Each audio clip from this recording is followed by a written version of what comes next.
Je m'appelle Gisèle Blanchard-Girardin, je suis clarinettiste, je suis nouvellement bachelière au baccalauréat en musique au cheminement en interprétation et création musicale de l'École de musique de l'Université de Sherbrooke. Puis je crois que c'est également le début d'un parcours universitaire qui s'enligne pour aller loin. Ma prochaine étape est le DESS, le diplôme d'études supérieures spécialisées en développement et production d'une réalisation artistique en musique. Ce sera une belle année de perfectionnement technique avant la maîtrise. Donc, c'est un beau projet pour ça. Dans la vie, je suis principalement clarinettiste. J'adore enseigner l'instrument. Il m'est arrivé d'enseigner dans certaines écoles privées dans les dernières années. J'enseigne un peu à mon compte aussi. J'ai également été monitrice pour les cours de clarinette dans une école secondaire pendant un an.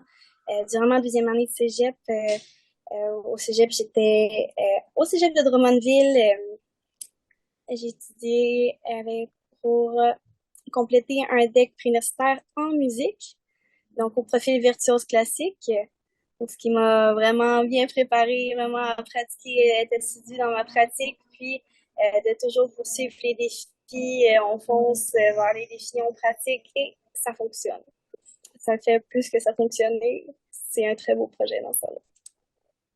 Super. Qui est ton professeur?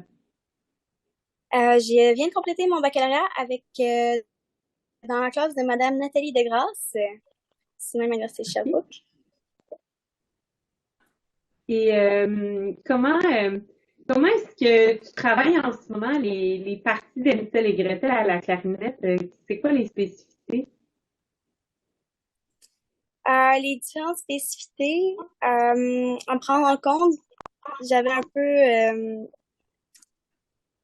entendu parler de cet opéra-là par certains traits d'orchestre que j'avais vu passer par moment avec ma professeure. Puis je trouvais l'opéra vraiment très intéressant. Cependant, j'avais pas eu la belle opportunité de travailler cette œuvre-là, moi, un peu plus dans l'entièreté, malgré les coupures. Puis, pour mon processus de travail, j'ai commencé avec une première écoute avec partition pour établir les besoins, donc surtout de voir quels instruments j'allais réellement avoir besoin. Hein, comme il y avait quand même un certain nombre de pages, et c'est quand même un bon défi de penser à tout ça, surtout les changements d'instruments. Des fois, certains sont un peu plus rapides en clarinette basse et revenir à la si bémol à prendre en compte. C'est réaliste pour l'avoir essayé à plusieurs reprises. J'ai été par petites parties pour chacun des instruments principalement. J'ai commencé par ce qui était plus dans mes habitudes avec la clarinette en si bémol, tout ce qui était partie clarinette en si bémol, puis tout ce qui était en mi bémol, puis tout, après ça sur clarinette basse. Puis après ça, j'ai assemblé certaines parties ensemble, mais vraiment tout le cheminement harmonique se place vraiment tranquillement. J'ai essayé d'enchaîner aussi avec l'audio, des fois en ralentissant la vitesse, puis en ramenant. Il y a quelques endroits, je crois qu'il y en a un ou deux où c'est un peu moins clair avec la version d'essai pour pratiquer concept, puisque je crois qu'il y a eu quelques coupures supplémentaires, mais je suppose qu'il doit sûrement avoir moyen durant les pratiques de clarifier ces deux, trois passages-là, juste pour être sûr que les coupures, ce qu'elles donnent ou on devrait rembarquer en comparaison de l'audio qu'on nous a fourni pour la pratique, là. Ouais, Mais ouais. ça se passe très bien dans l'ensemble. Je trouve que c'est vraiment un très beau projet que vous avez. Puis comment tu trouves la musique dans le fond de Birdie? Comment j'ai trouvé la musique, pardon? Oui, comment tu trouves sa musique de Hansel et Gretel? En tant que clarinettiste, comment est-ce que tu trouves ça musicalement? Musicalement, je trouve ça assez intéressant, je dirais. Il y a, oui, les défis techniques, mais c'est pas du tout ça qui m'a frappé en premier en regardant les partitions. Ce que je trouvais le plus intéressant en écoutant et en lisant les partitions, ce sont les interactions entre les divers instruments. Donc, on avait le piano dans la version d'essai pour jouer avec, mais j'entendais déjà, je voyais certains cues, puis je disais, ah, ça va être sûrement tel instrument avec tel instrument, je vais sûrement interagir avec Ouais. les, les patterns qu'on voit bien souvent dans différents orchestres aussi, certains instruments ont tendance à avoir certains passages qui vont se compléter avec un autre, avec un autre, avec un autre. Puis, je vais peut-être confirmer avec vous. Et comme j'ai vu l'usage de la petite clarinette en mi bémol, est-ce qu'il serait possible qu'il n'y ait pas de flûte traversière avec nous? Non, il n'y a pas de flûte, non. Dans le fond, Parfait.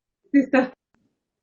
C'est bon, ça me rassure. C'est bien ce que je pensais. Puis je vais pouvoir continuer de travailler en ayant en tête, en gardant en tête l'optique d'un son quand même un peu flûté probablement parce qu'il y a quand même une certaine recherche de thème et de couleurs qui, je crois, était pertinente avec la flûte traversière. Sauf qu'on va pas en chercher un son un petit peu plus rond et un petit peu plus sombre Exactement. avec la clarinette. Ça va Exact. pas être un peu moins strident probablement pour le contexte là. Oui, parce que dans le fond, nous, on va situer surtout le début de l'opéra 1600 pour parler des frères Grimm. Fait que, il va avoir vraiment une couleur un peu plus ronde. Euh, Oui.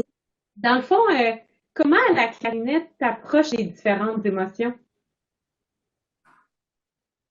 Et comment j'approche les différentes émotions? Pardon, comment est-ce que vous exprimez à la clarinette les différentes émotions? Oui, de bien compris, c'est une façon d'entrer dans la question, je dirais. Mais en fait, on veut connaître un peu. Je suis une personne qui euh, prend vraiment le temps à chacune des œuvres pour lesquelles je me consacre. Je veux vraiment m'assurer, premièrement, de comprendre l'œuvre, les intentions de départ du compositeur, de voir et de bien situer l'œuvre pour le contexte aussi, pour être sûr de délimiter le cadre du style général, pour Oui, être sûr de respecter au moins ça. Pour la musicalité, je vais vraiment bien écouter, surtout quand on a une image, surtout on a le théâtre, on a l'histoire.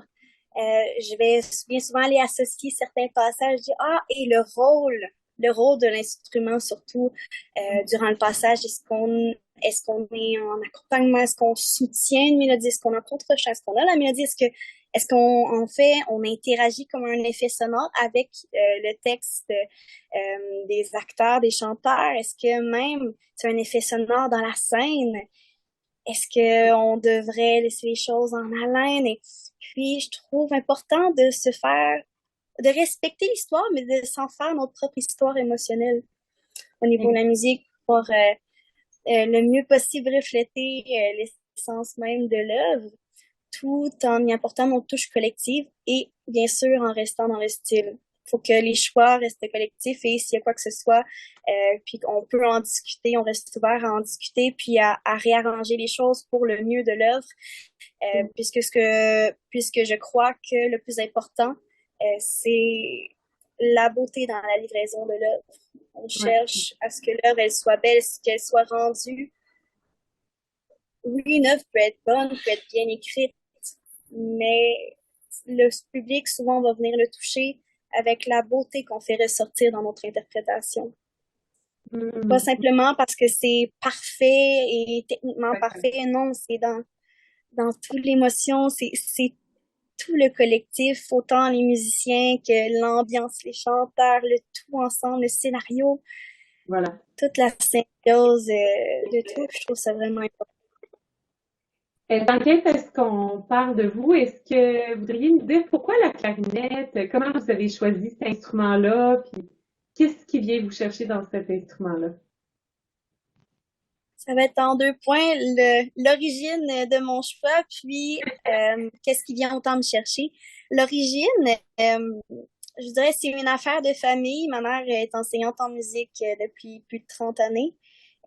Puis, dès que j'étais petite, j'étais pas encore née, j'étais déjà immergée dans ce monde-là que je trouve absolument magnifique et qui vaut vraiment la peine qu'on le peaufine, qu'on en prenne soin et qu'on s'assure de se dévouer à ce monde-là.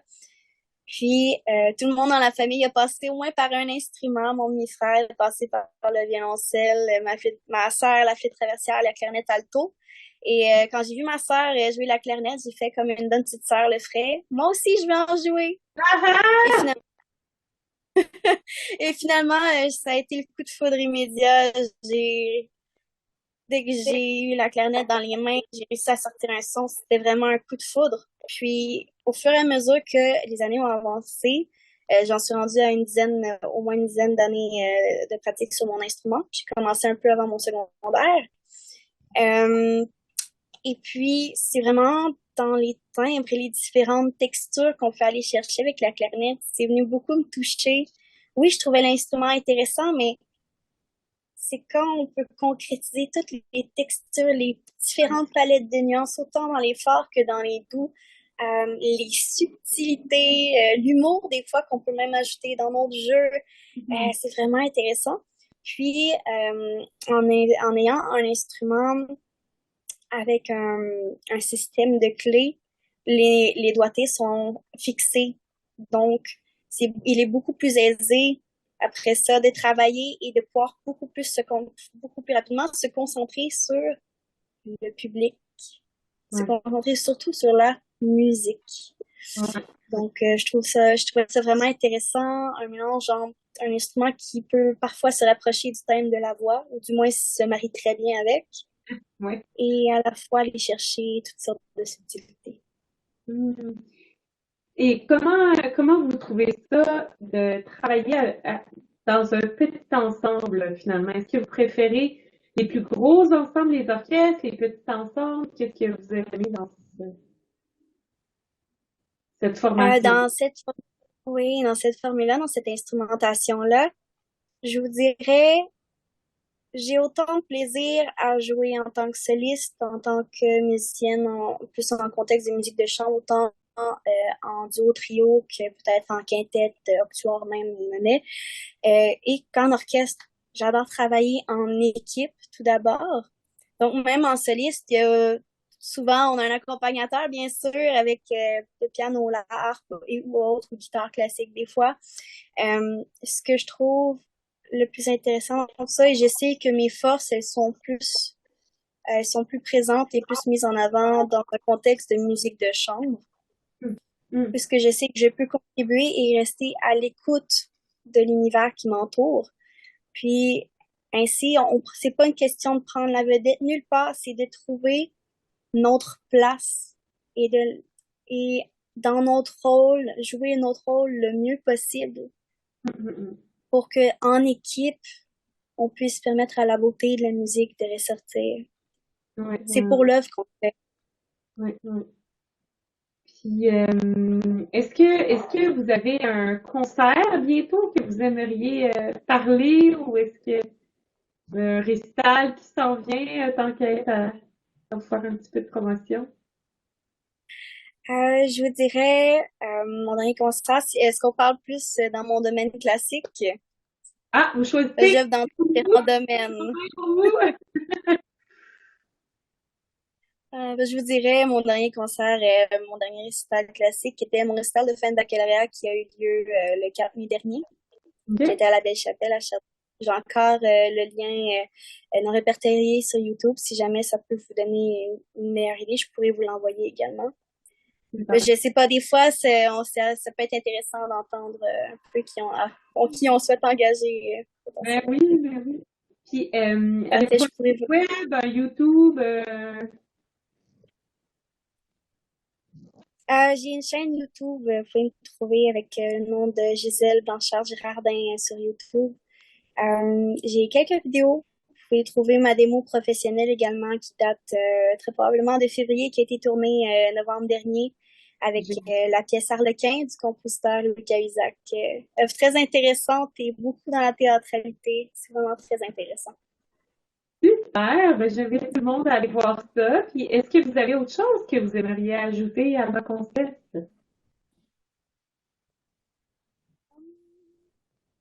Je voudrais surtout prendre le temps de mentionner que c'est un si beau projet que vous avez. J'ai été vraiment agréablement surprise en découvrant la version audio, en voyant les partitions, oui, mais d'avoir la version audio, de voir comment le projet se concrétise. Je trouve ça vraiment fascinant et ça m'enthousiasme vraiment beaucoup de voir qu'il y a peut-être la possibilité de me joindre à vous pour ce projet-là.